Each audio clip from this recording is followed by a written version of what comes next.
Hello, everyone. Today, we're going to be looking at the latest statistics for the Toronto area's housing market for the month of March. Generally, the market is, I'd say, a little bit boring right now. Sales are well below where they should be. There is some competition for houses, partly because inventory is pretty tight. Condo market's a little bit slower. So we're going to look at all the data. I'm going to break up the statistics for houses and condos separately. So houses include detached, semi, and row houses. Condos are condo apartments and condo townhomes. And I'm also going to look at some statistics for the rental market for condominiums as well. So just digging into the sales numbers for houses, they came in around 4,000, which is down 6% over last year. That is a relatively soft volume of sales for the month of March. Probably close to 20-year lows. So not a ton of activity, even though the market feels busier than it did in the fall. Again, part of this is just the fact that, yes, more buyers jumped in, but it's still seasonally quite low. And the market in terms of listings is quite tight. And that's really what's making the market feel more competitive. When we look at new listings, they came in at 7,500 for March. That's up 17% over last year. But last year was pretty much at a 20-year low for new listings, which means this year was the second lowest in 20 years. And that's kind of partly contributing to the competition we're seeing in the market. Active listings came in at about 7,300, up 18% over last year. Active listings, of course, are influenced by sales. So the higher sales are for that month, the lower your active listings are going to be. So that's why we're higher than we were in the peak frenzied months when we had tons of sales and rapid price growth. So a little bit more balanced. But when we look at months of inventory, which is basically the number of active listings divided by the number of homes that sold to look at how long it would take the active listings to sell if no other homes hit the market, we've seen that decline to about 1.85 months. I mean, inventory levels peaked pretty much for houses at close to 4 months of inventory in the fall, and we've kind of seen that decline. And when we look at it on a weekly basis, it appears to be plateauing. And we'll look at that when we kind of look at the weekly numbers a bit later on. Now, the percentage of homes selling for over asking has increased to 54%. Again, this is not just agents pricing and listing low, although that's obviously part of it. But that strategy only works when the market's more competitive, when there's more buyers than there are listings, which is why it dips to just 25% when the market's a little bit slower. Average prices at 1.37 million for houses. It's pretty much flat over last year.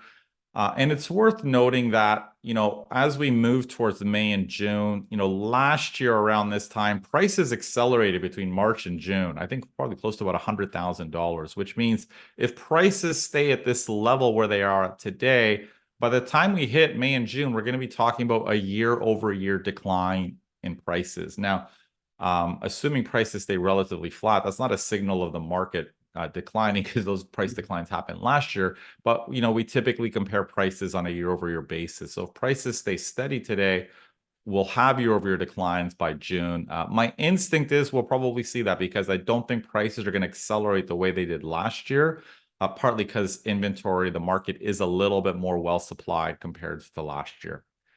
Now, when we look at the market for condominiums, sales hit about 2,400, down 14% over last year, well below historical volumes, probably close to a 10-year, 10-year low or something like that. So relatively soft sales for condominiums. New listings came up at about 4,300, up 19% over last year. Nothing pretty typical there. And then active listings at 7,158, up 49%. Again, up quite a bit compared to previous years, but nothing crazy compared to historical norms. And then when we look at months of inventory for condominiums, they've also declined. We were kind of close to about 5.5 months in the fall. Inventory levels have dipped to about 3 months of inventory.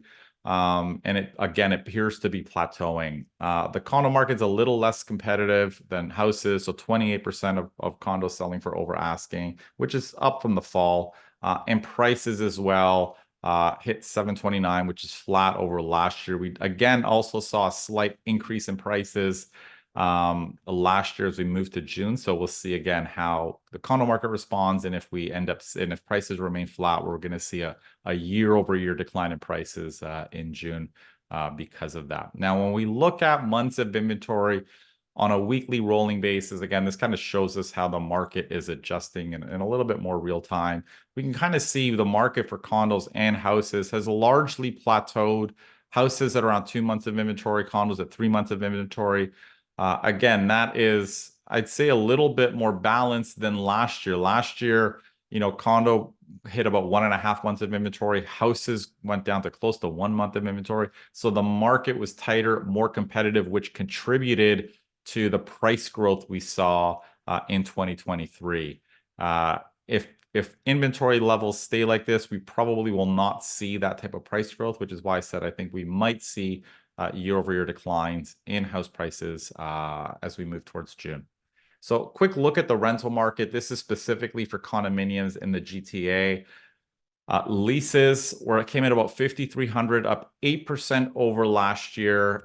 New listings were about 7,500, up 28% over last year. Now, if we look at new listings in 2023 in the second half, they were quite high. Again, this was driven by a record number of condo completions in the second half of 2023. So we see this strong listing growth, which basically spilled over to this year as well. So a decent volume of new listings. Active listings are also up. Active listing hit about 8,000, up 97% over last year. So basically double where we were last year. And again, a lot of this is the acceleration in inventory and new listings last year that is spilling over into this year. Because of these record condo completions. And the last time, active listings were close to this level is basically in 2021 when the condo rental market was quite soft. So we're seeing robust growth and strong growth in active listings. Now, what's interesting is months of inventory, which I'm showing here on a sort of month over month or year over year basis rather than a longer time series, because there's a lot of seasonality in months of inventory for condominiums. We hit about 1.5 months of inventory is roughly where we are, which is well above sort of previous years. But again, a lot of this is just a spillover from inventory or months of inventory really accelerated the second half of last year. Above 2 months of inventory, and we've been seeing it decline a little bit since the start of the year. So that's just a sign that the market is clearing. Demand is gradually absorbing the inventory.